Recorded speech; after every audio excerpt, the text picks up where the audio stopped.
ole ni hi an suidan chuan voin tilema an post chu gai tonga some state a fuleo to kho thalai ten an khonu pong sul tum tu me te pa an song bol dan hi a thapia na sin a on dia ki caption hi tak tak ani dan di lo pu ka chola ma ko chu comment la ma ko chuan an fak liam a namdang comment te po tha an fak liam ani mizo mizo ko pa te me ang an on post honga comment la ma chuan support viau mai bong sual tum tu te thil sual ti hi ti kan khianin han ti ve thin te zen la a effective jok viau nga ti ngai dan ho mani a chang chuan dan hi nokoria bakhet chang thi om thina ama ko chu atur tu han ni che ko chuan dan hi chu alo tang kai ve le viau ang loya dan hianin ni sual ahum hi mani lawa an dik na nei ve na amer khingan ni na zona an dik ve na lai zona kha ahum him sak thina chuti lai ko chuan an thil sual ti zira ko chuan hin hum hin chak om lo ve thei khopang garing ti tiang han ti me te poi chak om ve viau nga ki thil te ki ngei ngai dan comment na malo soi tau la a thina rim viau ani bong sol lo ting lo zo ka bong sol lo ting phei chuan chuan khiai khiarin la von na de wing ka ringa nung khian me ya ti khianin an tang hawa tu ma khen khapan tum lem lo thel pon tum lem lo wa ti deuh chiam mai ni slow motion lai ka tiang zong chung ka kon ti na chana chu tharum tho na lam pang hi youtube video lam pang hi youtube lam pang hian ti chua phal ani lawa chu wang chon a kon men tik theyang be tu kon ka kon chei dang lama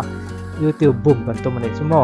ti chung po khen na kina kan buai phang ka khalawa ma se lang chiang lem lo fa chu wang chung kan buai pha lo tu ka nga ya tharum tho na lam pang hui kha ti lana ran lo wangin le en ti ko chu ko do box hi wang ti khen ka kon chei dang lam ta ni ti kha in lo khadon don ya o le tu na hian kan en tu chu ki khenia in lo mu phaim ka khwelawa ma se kan chiang nge mani deuh khan youtube lama khan so thing chi sem chung chang ha kan on ti chuak to a ama ko chu so thing chi kha a sem tu te kha so ka laman ni chi lawa kan video ti chuak han kan soi chiang video tho tak nang in comment lama khi thiam lo ten lo om deuh hlek a wangin le an ma ni ngei mai khan fpc ho khanin hi chiao chuak turin an on thana kan chiao chuak sak nge luk de ben lo ngai thang o farmer producer company hi central so gawen north east state tan project aduan mission organic value chain development for north east noya omni in mizoram chuan he project en kol kalpui tu tur le fpc tan fan local te chhun lunan agriculture department noya mission organic mizoram mom te hi man ani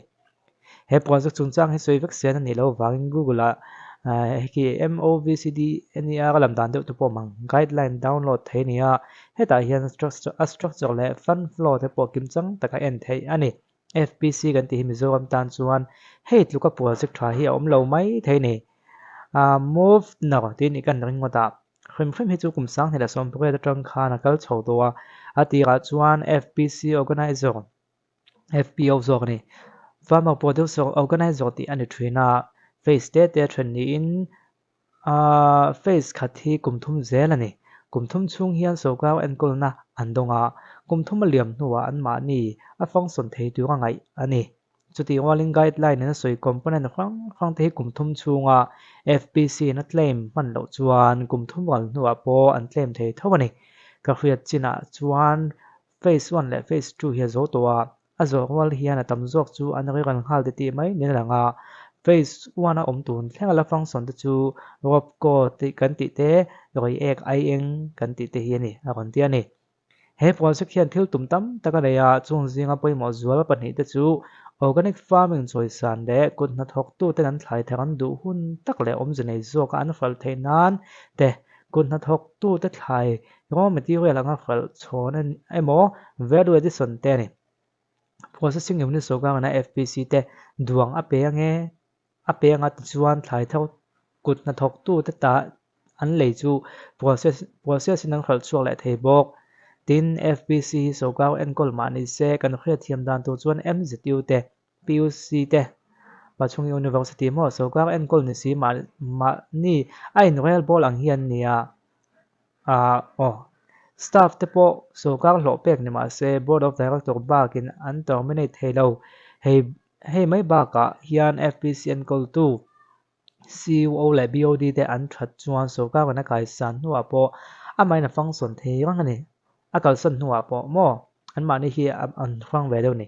kan FPC in so thing chi sem chum chang chin lai lo da kha ka lo en ve ai soi fia thokat via wa ka fet line comment trend khat alaman fia thiam tok lo lo om kha poi ka tia comment chan bik sen ni lo wang heti zong hian soi fia na nei thain ka khia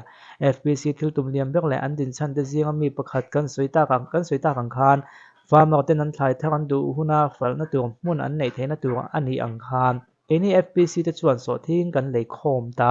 ka soi mai lo tur chu kan FPC hi mi zo chili bat ai chili ma cha chip zoom a kan concentrate be ka kumin chu wa tui tlak har wange ma cha metric ton som thum atam bera farmer ten an thak chua kan be se pui line na kir nat na in atlak buaka atriak thale ma se ra ti tham seng tu an nei lo hei wang hen kan huam chung pia lama so thing te kan lei khom ta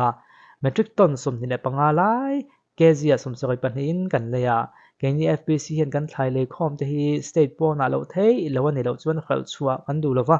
kum sang ni le som ni pan ni USA na veda mizo ma cha kan export to ang khan kumin po hian so thing hi afresh in export le kan in be sei ani export kan tumna konga hian ngai to na kan siang zau ve rea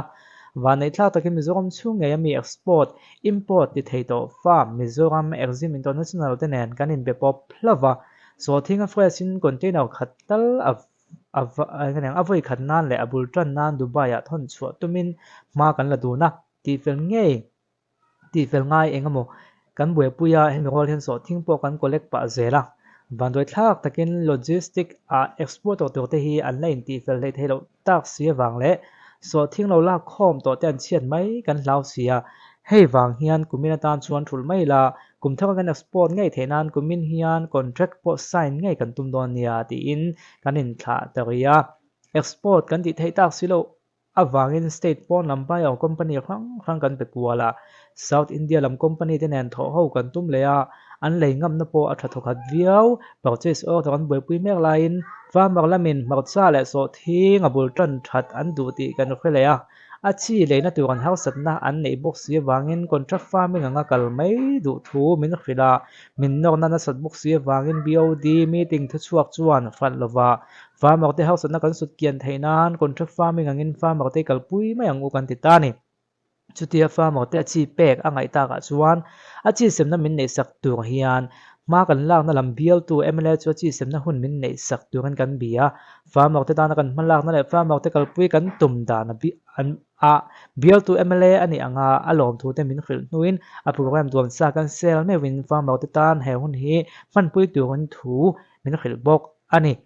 achi semna hi FPC po in akal pui thei thowa ai MLA som kheng ngai em ni ti zo na hi om thei ania hei kan sui nga lo te ang Mizoram economic ai la bak ai to del tur chuan ti thei kan la nei lo kan ti thei om chun ni ri chu agriculture marketing lama malak ani ti kan khachiang hlea hei wang takhian FPC po hi agriculture marketing role poimo tak play tu ania soi to ang khan Mizoram kun na thok tu tan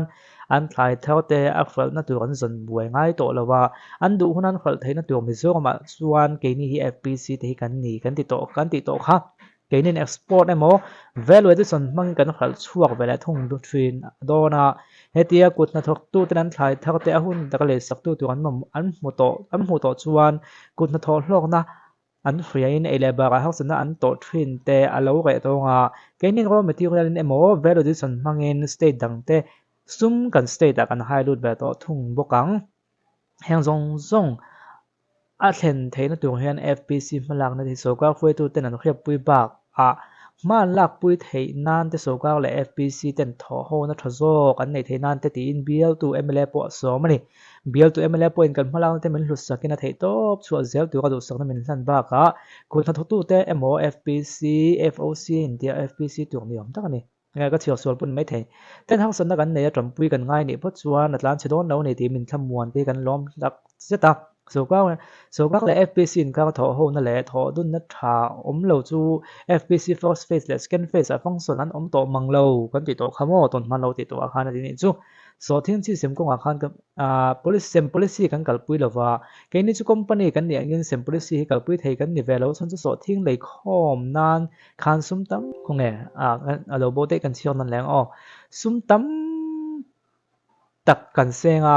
lunglei pho thlen nan hian transport ne na chutin ke ji sum sori panga chung kan senga kan lei khom za the metric ton som ni la panga ania heti za ta thona sem company kan ni chuan din chuan a chance kan nei don lo ti hi kan hai big lo ti min khre puyula kan du hle mai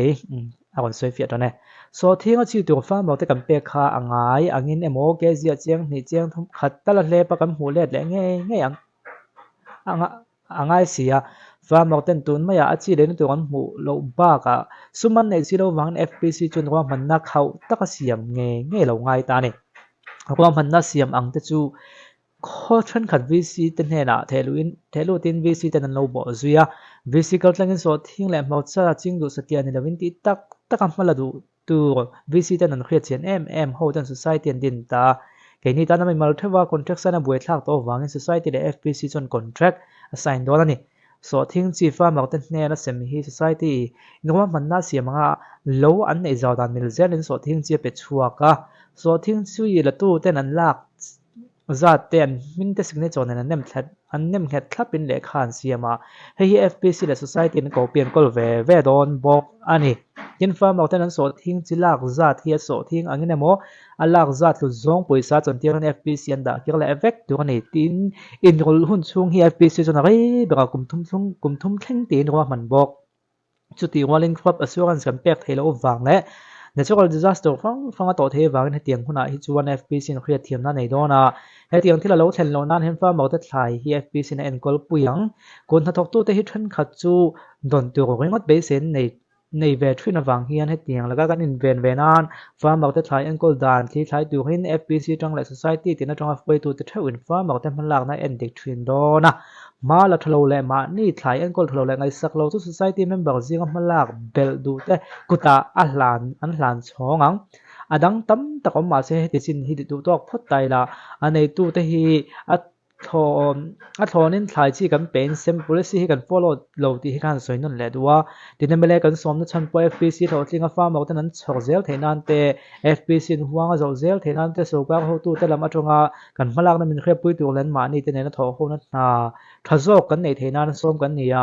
FPC la so ka kan ka malak na tha le tho hu na tha lo om lo chu a ri ga zel kan ti to kha face on la face tu po mo kha me chin kha kon soi ni nia